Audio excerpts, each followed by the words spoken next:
चलिए एक बार पुनः स्वागत है आपका आपके अपने यूट्यूब चैनल क्वांटम पाठशाला में। मेरे प्यारे बच्चों, अब हम समझेंगे chapter 1 electric charge and field का एग्जांपल नंबर 1.5। तो समझते हैं क्वेश्चन क्या कह रहा है। क्वेश्चन है आपका, consider 3 charges Q1 Q2 Q3 each equal to Q। मतलब ये तीनों चार्ज हैं, तीनों चार्ज Q के इक्वल हैं। At the vertex of an equilateral triangle of side L। इसका मतलब ये बोल रहा है कि ये जो तीनों चार्ज हैं, ये तीनों चार्ज एक इक्विलेटरल ट्रायंगल है। मान के चलो ये एक इक्विलेटरल ट्रायंगल है जिसकी साइड L है। इसके तीनों वर्टेक्स पे ऐसे बैठे हुए हैं। ये हो गया आपका Q1, ये हो गया Q2, ये हो गया Q3। अब आगे देखते हैं। What is the force on a charge Q। मतलब ये बोल रहा है कि what is the force इस Q पे कितना फोर्स रहेगा with the same sign as Q। मतलब ये वाला जो Q है ये इन वाले Q से सेम साइन में रहेगा। हाँ, S Q placed at the centroid of the triangle S so in the figure. मतलब यहाँ जैसे फिगर में दिखा हुआ है कि इस ट्रायंगल के सेंट्रोइड में एक क्यू चार्ज है, तब इस क्यू चार्ज पे कितना फोर्स ये एक्सपीरियंस करेगा, हमको ये फाइंड आउट करना है। तो समझते हैं इसका आंसर क्या आएगा, इसका सॉल्यूशन देखते हैं। सो ये वाला जो चार्ज क्यू रखा हुआ है वो इसके सेंट्रोइड पे कुछ ऐसे है। ये देखते हैं हम यहाँ पे इस टाइप से इस पॉइंट पे, इस पर्टिकुलर इस पॉइंट पे एक चार्ज क्यू है। हमको बताना है कि इस चार्ज क्यू पे कितना फोर्स रहेगा। इस कंडीशन में देखो यहाँ से लेके यहाँ तक का डिस्टेंस, अब हमको पता है कि ये जो ट्रायंगल दिख रहा है इक्विलेटरल ट्रायंगल है, तो इसका जो डिस्टेंस हो जाएगा ये L/√3 होगा। इसका भी डिस्टेंस L/√3 होगा और यहाँ से यहाँ तक का भी डिस्टेंस L/√3 होगा। इस कंडीशन में देखो यहाँ पे जो चार्ज Q है इस पर 3 डायरेक्शन से फोर्स अप्लाई हो रहा है। सपोज ये चार्ज Q है तो इस पे एक फोर्स Q1 के कारण नीचे की डायरेक्शन में जा रहा है। अब नीचे की डायरेक्शन में क्यों जा रहा है? क्योंकि उसने बोला है कि ये वाला जो चार्ज है और ये वाला चार्ज, ये दोनों चार्ज का जो साइन है सेम है। अब सेम साइन के चार्ज एक दूसरे को रिपेल करते हैं। सो मेरे प्यारे बच्चे, इस पे Q1 के कारण जो रिपल्सन फोर्स है वो नीचे की साइड जा रहा है और सपोज ये F1 है। Q2 के कारण कुछ इस डायरेक्शन में जा रहा है और सपोज करते हैं कि ये F2 है, और Q3 के कारण कुछ इस डायरेक्शन में जा रहा है और फिर से सपोज करते हैं ये F3 है।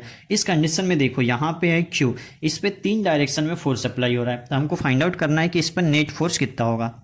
सो हम इसको फाइंड आउट करने के लिए F2 और F3 का रिजल्टेंट फाइंड कर लेंगे और उसका जो रिजल्टेंट निकलेगा वो इस डायरेक्शन में निकलेगा, ये इनका दोनों का रिजल्टेंट। सो इस डायरेक्शन में निकलने के बाद इसका रिजल्टेंट और ये F2 के बीच रिलेशन फाइंड कर लेंगे और फिर उसको सॉल्व कर लेंगे। सो समझते हैं, अब आगे चलते हैं। क्वेश्चन ने बोला है Q1 की वैल्यू, Q2 की वैल्यू और Q3 की वैल्यू ये Q के इक्वल है। तो हमको पता है जब ये पूरे के पूरे चार्ज की वैल्यू इक्वल है, चार्ज का मैग्नीट्यूड इक्वल है, ये Q इक्वल है, सो इनके कारण ये जो फोर्स लग रहे हैं F1, F2 और F3 ये भी कहीं ना कहीं इक्वल होंगे, F1, F2, F3। और हम मान के चलते हैं कि ये किसके इक्वल है, F के इक्वल है। इस कंडीशन में ये जो F1 है, F1 का मैग्नीट्यूड क्या हो जाएगा मेरे प्यारे बच्चे, K Q1Q divide by L/√3 whole square.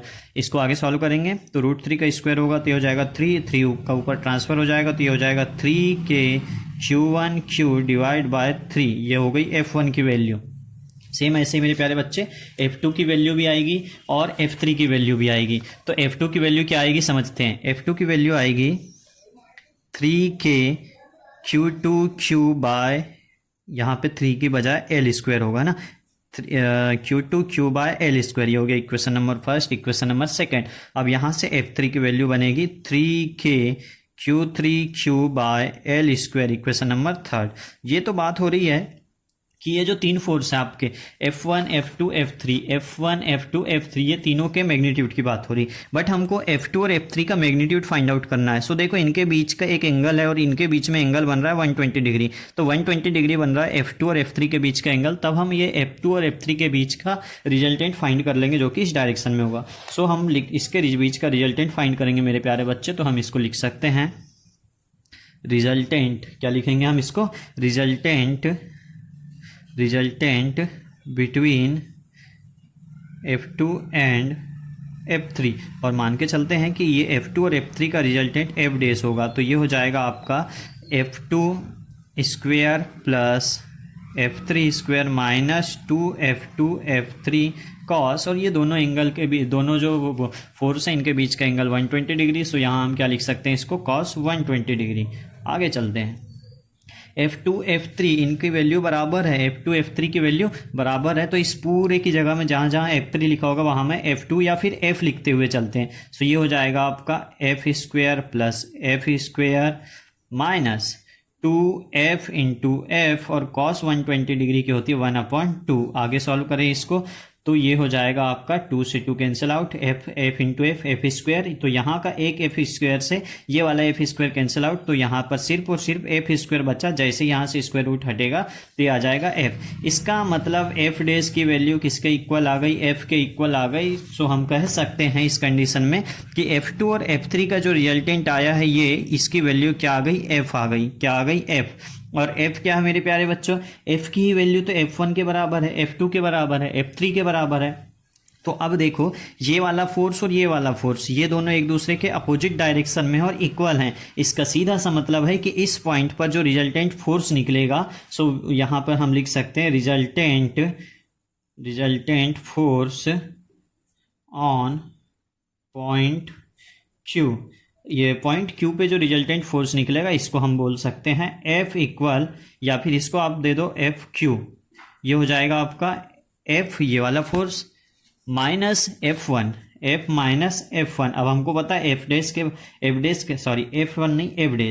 Minus F dash, या F1 भी मान सकते हो, जो भी मानना है मान सकते हैं। अब ये दोनों फोर्स तो बराबर हैं, तो यहाँ पर भी इसकी जगह पे आप F लिख सकते हो। सो जो Q पे जो फाइनल रिजल्टेंट फोर्स निकल कर आ रहा है, Q पे जो रिजल्टेंट फोर्स निकल कर आ रहा है उसकी वैल्यू क्या हो जाएगी आपके पास, 0। इस कंडीशन में हम कह सकते हैं कि Q जो कि इस एल ट्रिंगल के सेंट्रॉइड में बैठा हुआ है, इस पर जो रिजल्टेंट फोर्स रहेगा उसका मैग्नीट्यूड क्या हो जाएगा, 0।